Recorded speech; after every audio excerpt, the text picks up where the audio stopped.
should be pretty much remote enough. I just wanted to come out here and test out a couple of little bits and pieces that I'm working on, and just to get out in the bush. We've been locked up for a little while here in New South Wales, and felt the need just to get out and get a bit of tranquility about me. So just going to go through a couple of bits and pieces that I've got in my kit that I think are handy, particularly if you do this sort of thing on your own. I carry my ACR Rescue Link PLB, personal locator beacon, because if I get bitten by a snake, I'm not going to walk out of here. I'm just going to hit the button and wait for help, after I've of course bandaged myself up with my snake bite kit. And all that has in it is basically a couple of compression bandages, some band-aids and a space blanket, just so I can immobilise where I've been bitten. And if you've had a look at some of the shots in the walk in here, you'll see that snakes are not exactly few and far between when you're out here in the Australian bush. Little red-bellied black snake, the juveniles can get a bit skittish. The adults are a little more quiet and don't want anything to do with you. So I carry the snake bite kit, Rescue Link. If you're going out on your own, I think they're an essential bit of kit. I just got a set of gloves just because.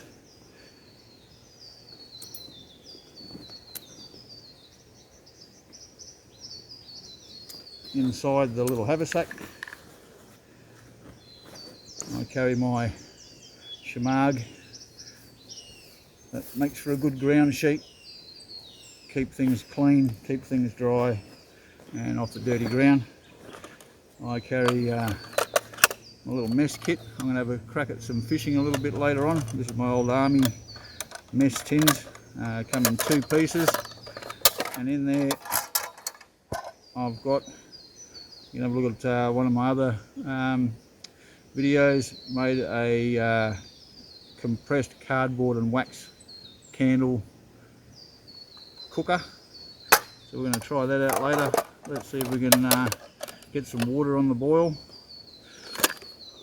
As it turns out, I probably didn't need the mess tin kit, because as you saw on the walk in, found myself a little pot. I did find a kettle, but it was full of holes. So I'm going to see if I can bash the dent out of it, and let's see if we can cook up a fish, and that'd be awesome.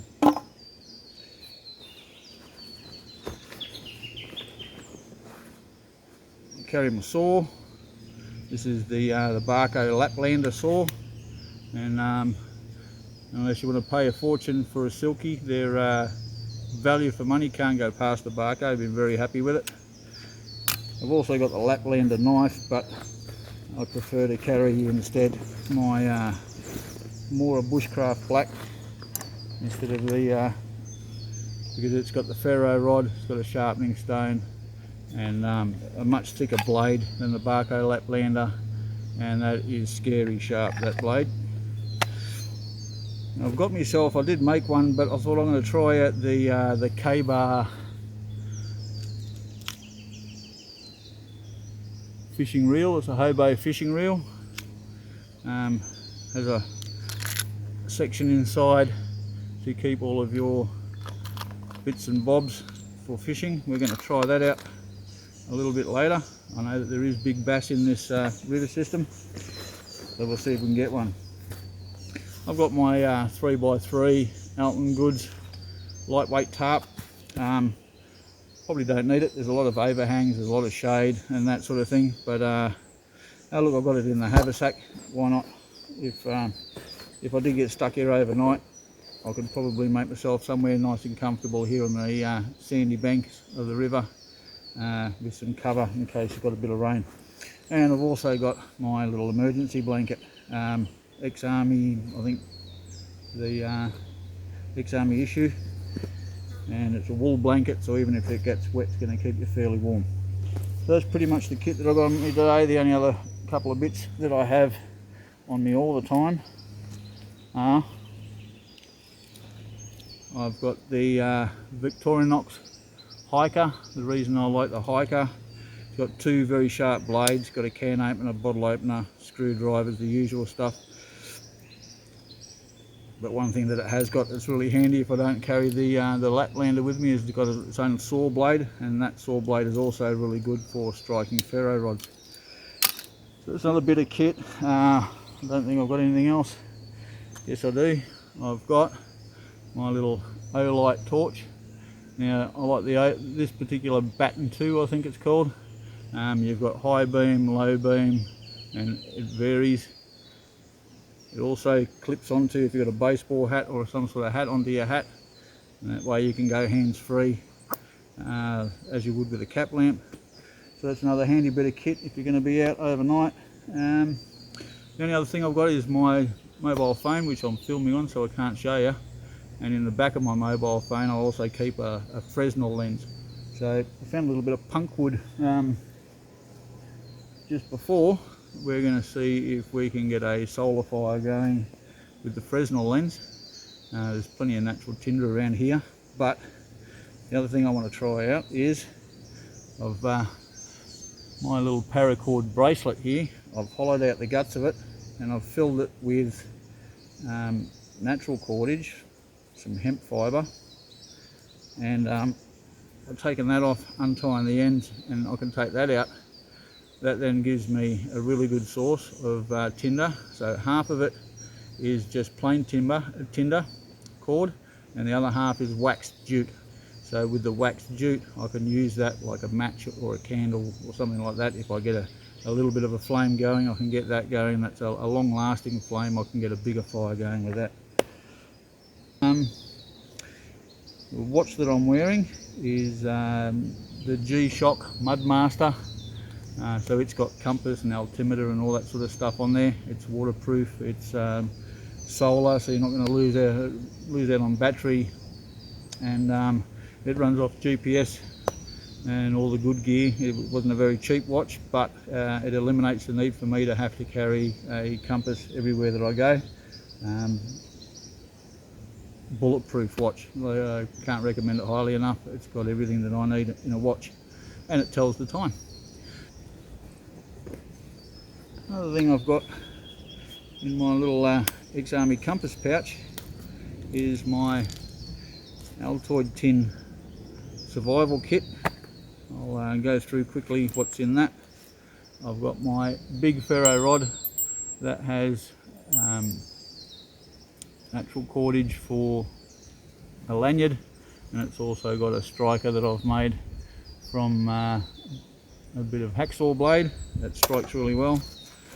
I've got an emergency blanket. I'm going to try and rig that up like a shelter, something that if I had a long fire set up I could use it to reflect the heat back onto myself in a little makeshift shelter. I want to test out a lot of the packaging on these things. It does say caution, it's flammable, so not the best to use if you've got a fire going. You don't want your shelter going up in smoke, and I imagine that would stick to you like children's clothing if it was on fire. So we're going to test that and see what happens if embers land on it and if it gets into contact with fire. The other thing I have is a large-ish Ziploc plastic bag. I can use that to collect water. Strapped to my knife blade with some tape, I've got some water purification tablets. So if I need to, I can gather some of the water, put some Puri-Tabs in it, and give it half an hour, and that'll be safe to drink. The water around here is actually pretty good. I'm probably inclined to drink it straight out of the creek here. Literally nothing upstream that's going to contaminate it. It's fast flowing water, and I know that there's freshwater crays in there. If you've got crustaceans in your water, I reckon it's good to drink. Alright, an Altoid tin. I've got some more purification tablets. I might even pick the phone up and I'll go through the contents of the Altoid tin real quick. Alright, so in my Altoid tin I've got a cigarette lighter, because that is the most reliable way of getting a fire started. I've got a little emergency whistle, and that's actually pretty loud. That'll draw attention if people are looking for me. I've got another little Altoid torch, and this is got a little rechargeable battery in it, and if you put that on a low beam, that's going to last you all night. So if you need a little bit of a night light to give you that sense of security when you're out in the bush alone, they're pretty handy, but also for finding things in the dark. I've got the little Gerber Multi-Tool. The reason I went with the Gerber, it's got 2 blades on it, a little file, and pliers if I need to pull something reasonably hard that gives you a little bit of extra grip. Look, I could use them to pull splinters out and things that you would with tweezers and whatnot anyhow, but they do actually come with a set of tweezers in there as well. Not a bad bit of kit. Couple of safety pins. If you're in a pinch, you could probably turn them into some fish hooks or whatever. I have a little plastic container that has Zippo lighter fluid in it. I did have a little lighter that took that type of fuel. I've taken that out of the kit, however, and gone with the Bic lighter. I've got a little bit of char cloth and another plastic bag and some more wax jute, and the Fresnel lens is in there as well. You can see just in the top there. And I think that's it. Maybe a couple of sewing needles in the bottom. Look, I'll probably never ever use it in anger because I'll carry plenty of kit with me, but if you've got that in your pocket, then I think you're pretty much right for most emergency situations. So anyway, that's the kit that I've got on me. Let's see if I can get a solar fire going before this cloud comes over. Alright, let's have a try getting fire going with a little Fresnel lens. These are cheap as you can get, like $1, $2, I can't remember what I paid for it, just online. I think with Amazon or one of those. A little bit of punk wood. What I'm going to do first up, I'm just going to try and give it a scratch. You can see, just to try and get some really fine powder going on there first. Now I've got some matte rush over here that I'll show you in a sec that I've got to blow it up once I get an ember. A nice little breeze blowing over here. Let's see if I can concentrate that on there. Don't look directly at it, just use your sort of peripheral vision. Otherwise you end up in all sorts. You can see already that's smoking pretty good. Hope you can see that.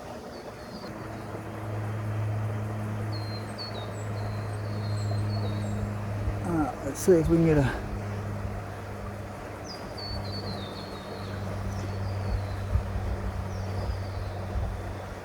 bit of coal there. Let's see if I can get a bit of a breeze. Not too much of a hay. Let's just feed that a little bit more.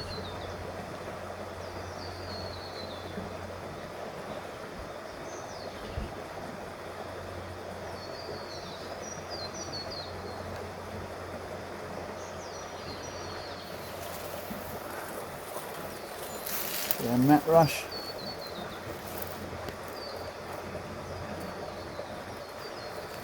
Put that down.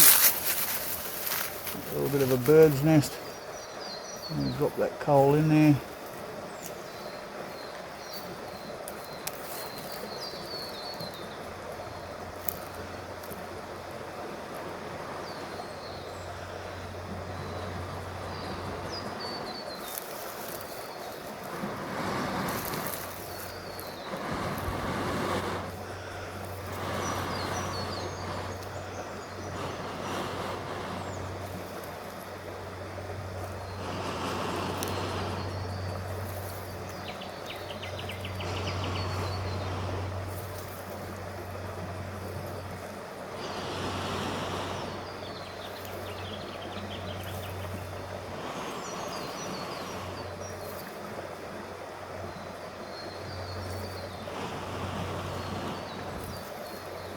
And we've got it. Fire with a Fresnel lens.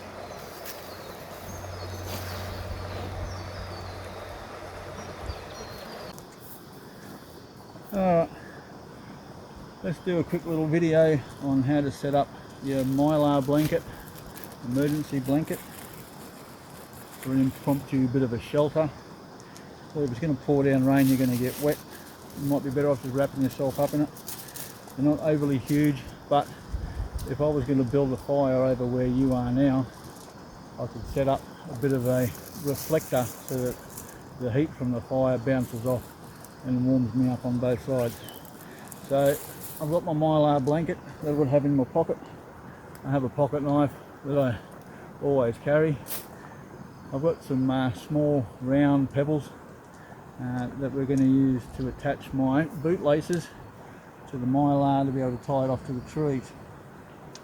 Now if you were wearing shoes without boot laces, another thing you could possibly opt into is cutting the bottom rim around your shirt off, so you've still got a shirt, but you can get a couple of layers, make yourself a bit of a crop top and looking all sexy out in the bush. There's you can cut off the legs of your pants, turn them into shorts. That'll make a fairly strong sort of cordage as well. Now the way that we're going to attach the mylar to the tree using the boot laces is we take the corner of the mylar blanket, and you've got two sides to it. The orange side is going to stand out to anybody who's might be in a search rescue sort of scenario looking for you. So we're going to have that on the outside, and the silver reflective facing towards the fire and giving us maximum heat. So we're going to use a pebble, and I'm going to get in a bit closer to show you the knot that we're going to use here. Alright, so here's the knot that we're going to use. At the corner of our mylar blanket, now I'm shocking at remembering the names of different knots. I think it's called a Clave Hitch, where you've got a loose end, you've got your running end. What you want to do is make two loops, and then take the top one and put it behind. What we're going to do is put a small pebble just on the inside corner, put our Clave Hitch over it, tighten everything up, and that's going to be nice and tight now. And we're going to do that with two corners and then put them up onto the tree. Okay, so now that we've got two corners tied up, I think we're going to come over to the tree over here. Hopefully they're not too far apart.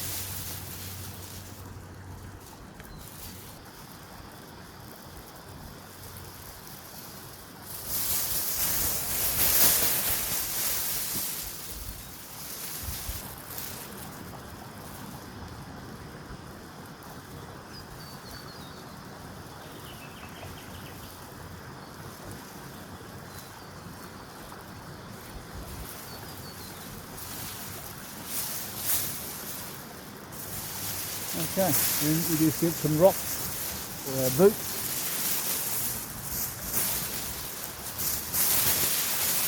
Put our boots up to stand if you want to do. You add a bit of weight.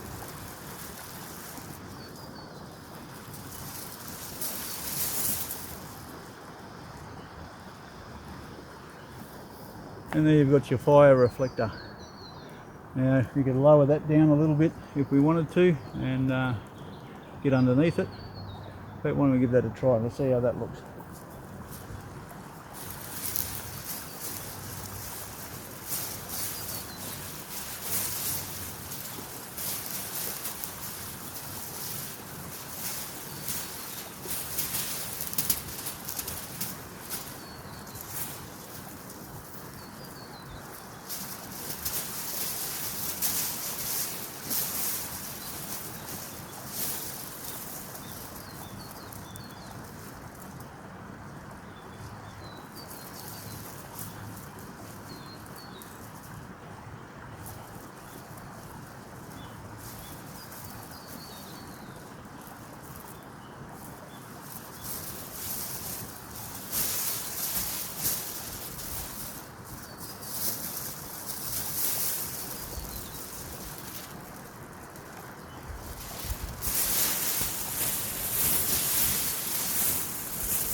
So that's going to be plenty big enough to keep you warm at night.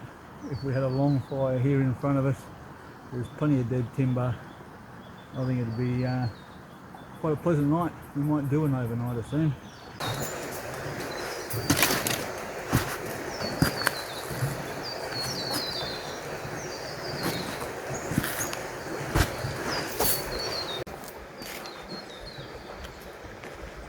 I've got to apologise as well for if the camera's on a bit of an angle or the angle looks a bit wonky, because I forgot the tripod and I'm just using fork sticks and rocks and bits and pieces to try and sit the camera on, so I can try and get this for you. Now, I've seen some carp.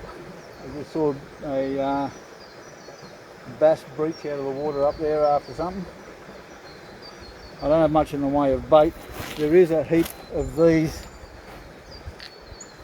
freshwater clam shells laying around the beach area.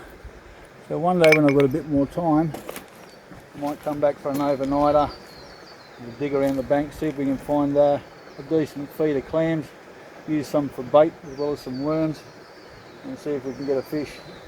I'm not liking the chances of my little squiggly lure on these fish at the moment, this time of day.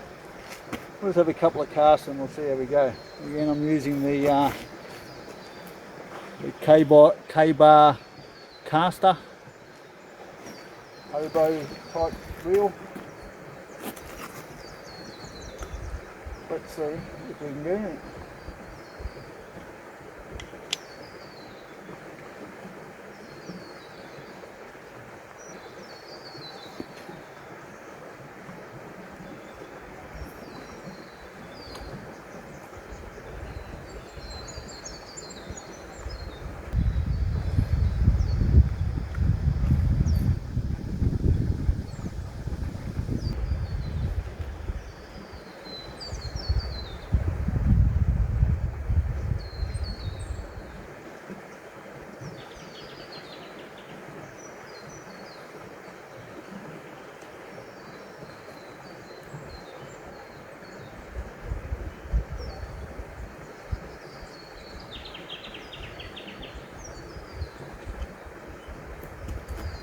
Oh, lost the lure, so no fish today.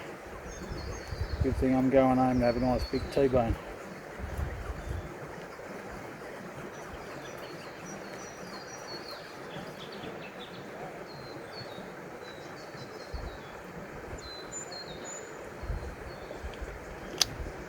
Well, I hope you enjoyed today's video and got something out of it. I've enjoyed giving it to you. Join us again next time. Thanks for watching.